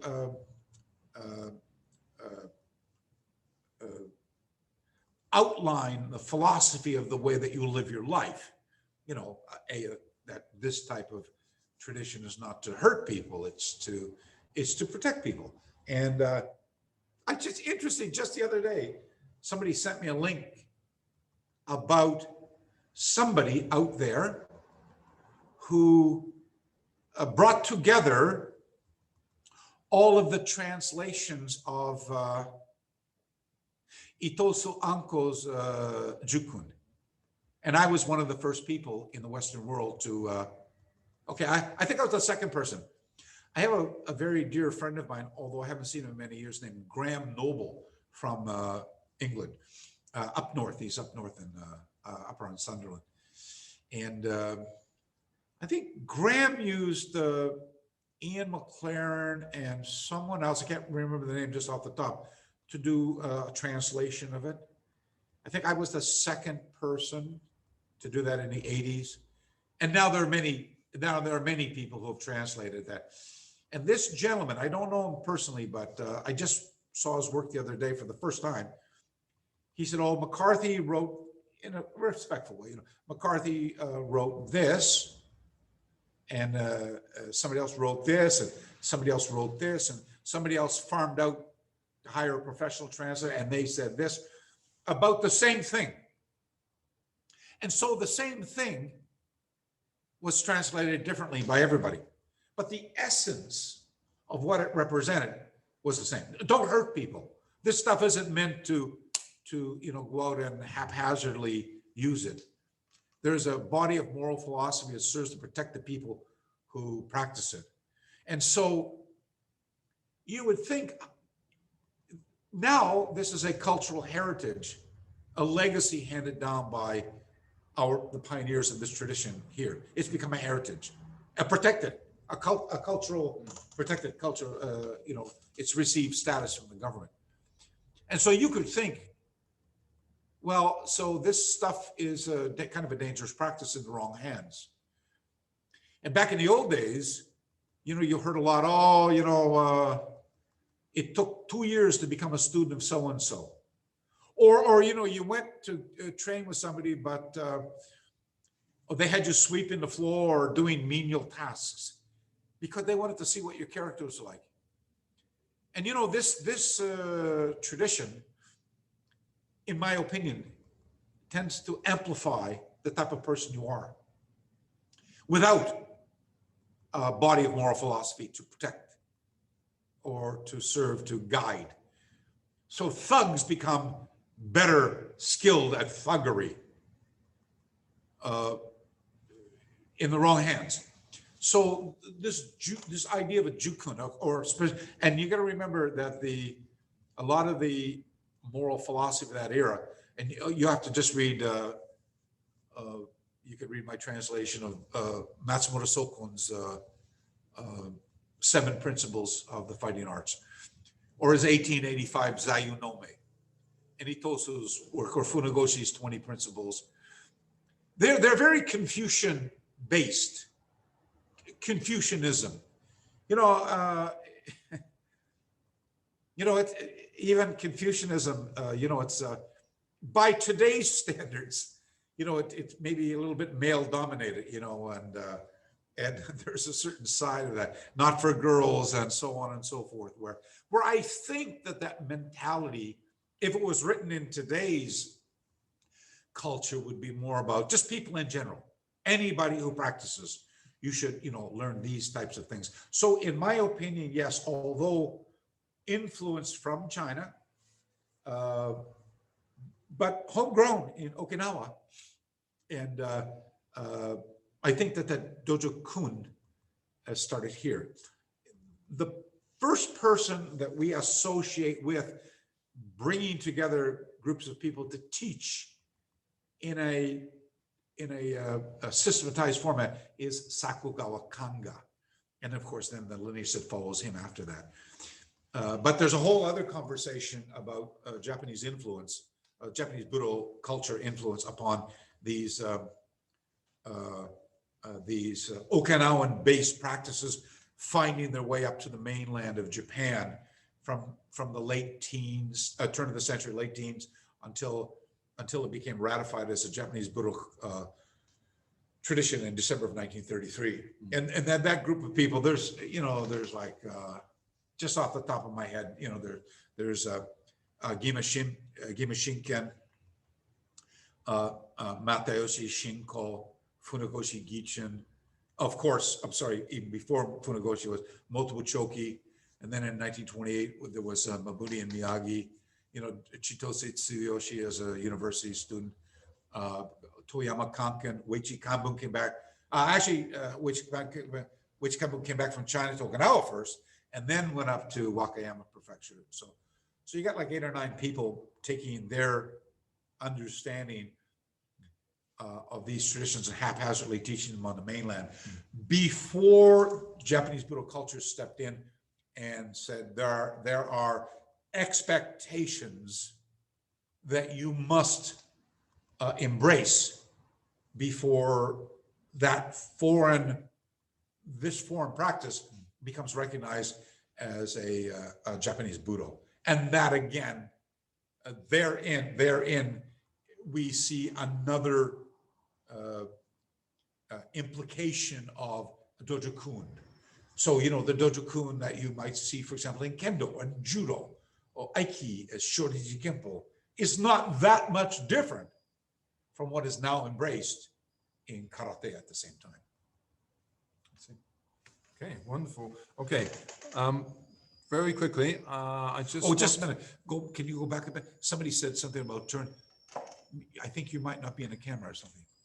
Yeah. We have the screen, so James can't see himself. So we had a request to switch on all the cameras so everybody can see each other.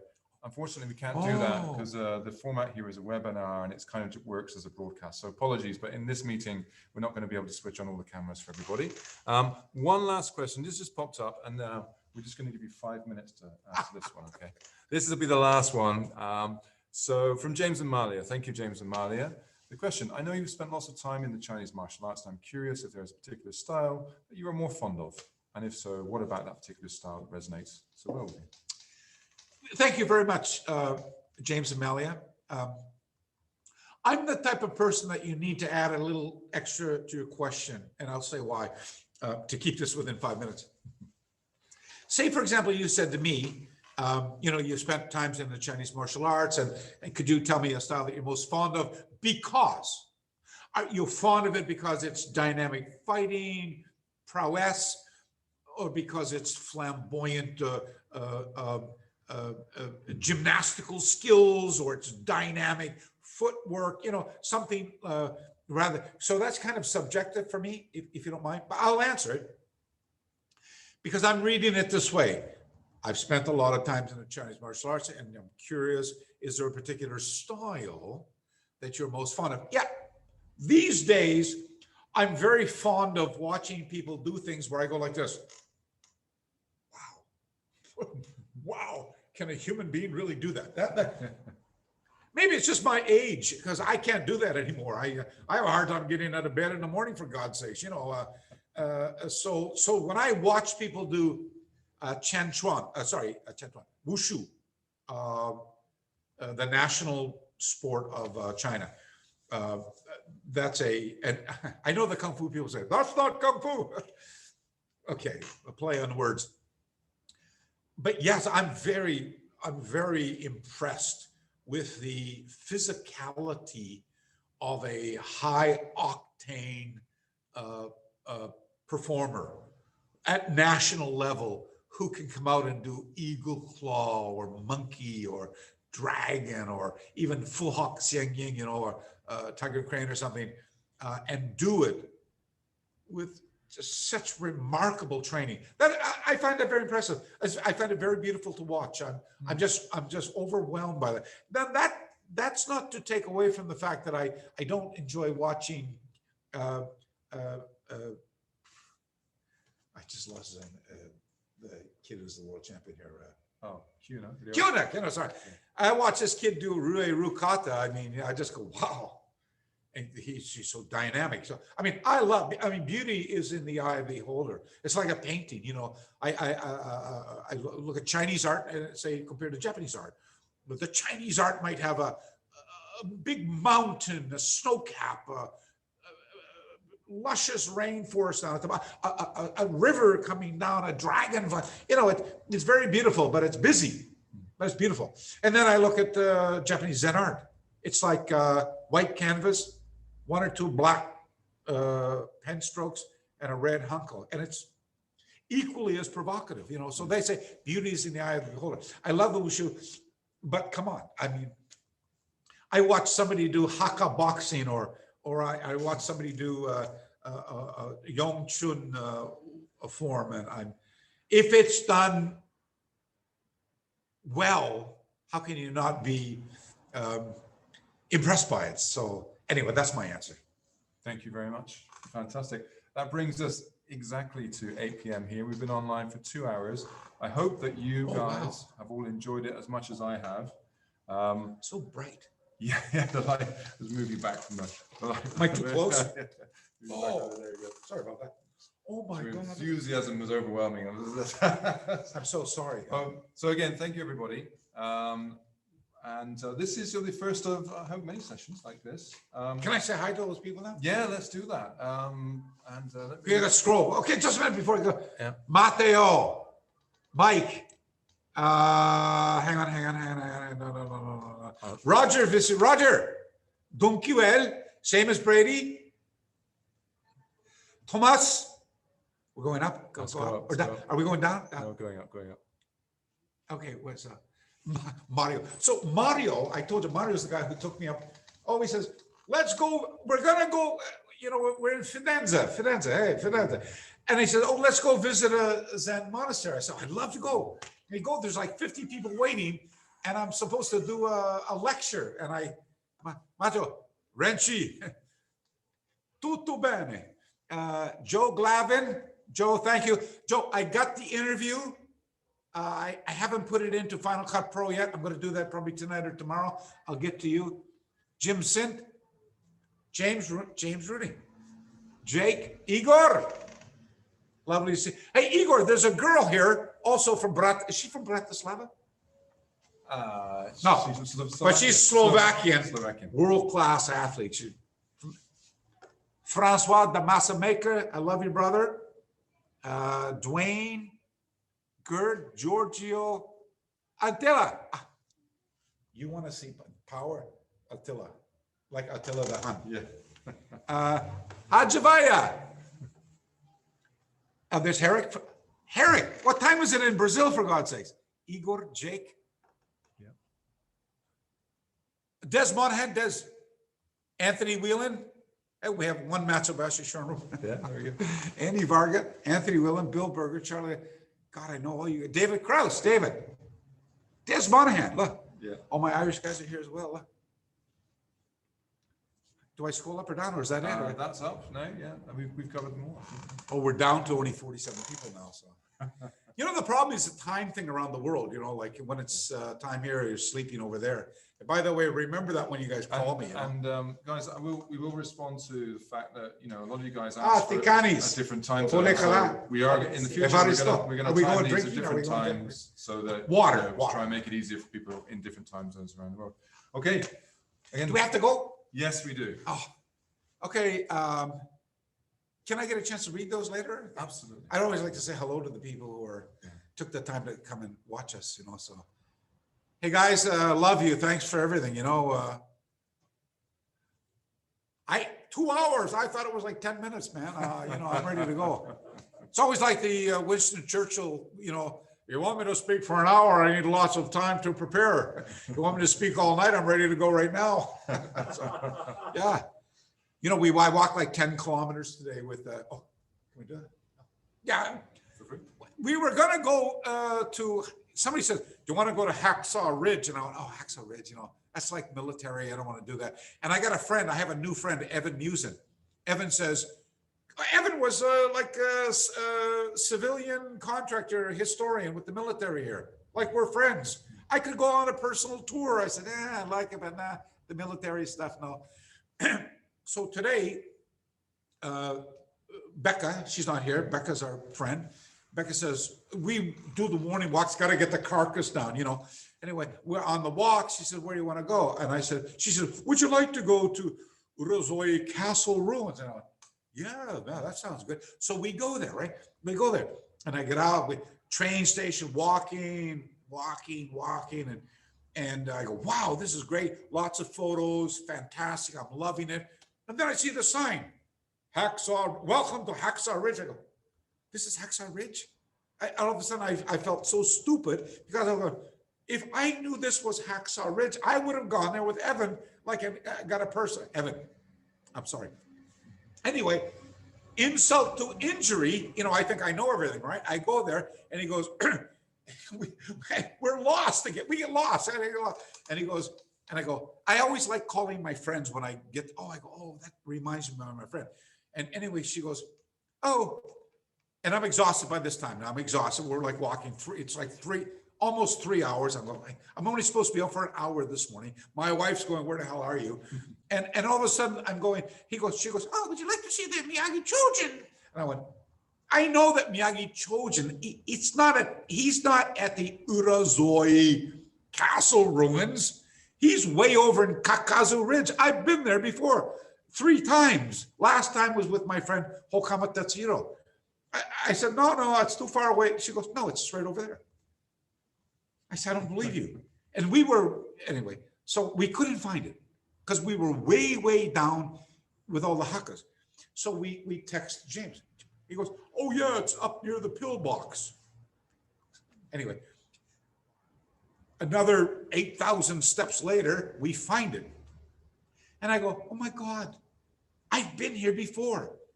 I didn't know Hacksaw Ridge is only like 100 meters long. It's like the movie, The Battle. I mean, what was it, like 30,000 people killed or something? Yeah. It was a massive, I saw the movie, come on. And so it must be true, right?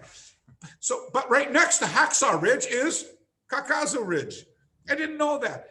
And so then we went over there and I said, I had my phone and I said, I gotta go. I'm gonna call my friend Chuck Merriman.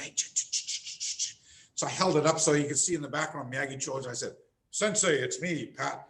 And he goes, where? I said, but I forgot when you hold the phone up backwards, the emblem shows backwards. He goes, where are you? I said, I'm here with your friend Miyagi Chojin. That was like, oh man. And by the way, can I just say one more thing? Sure. Cesar Borkowski, I tried to call you today.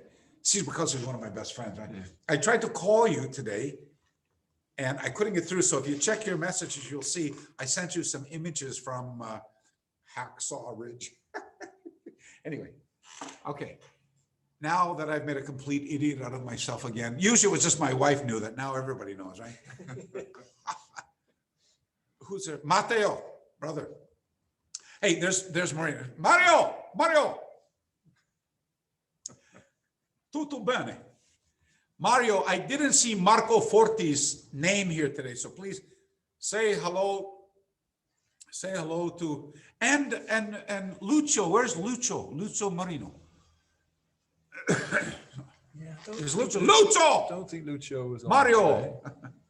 Marco. No, Lucho not on today. Okay, next time. Okay, guys. Take care of yourselves. We'll be online again soon. And we look forward to seeing you very soon. Next time. Laura Cole. I think it. Mita Kulu. Tiri, Mita Kulu. Huvargitos. Can't forget my Finnish friends. No. So vodka tonight. All right, great. Well, on that note, should we say Okay, goodbye? we're going. We're going on to 9 now. All right, guys. Take care. Thanks, Oyasumi nasai. Oyasumi. ありがとうございます。お疲れ様でした。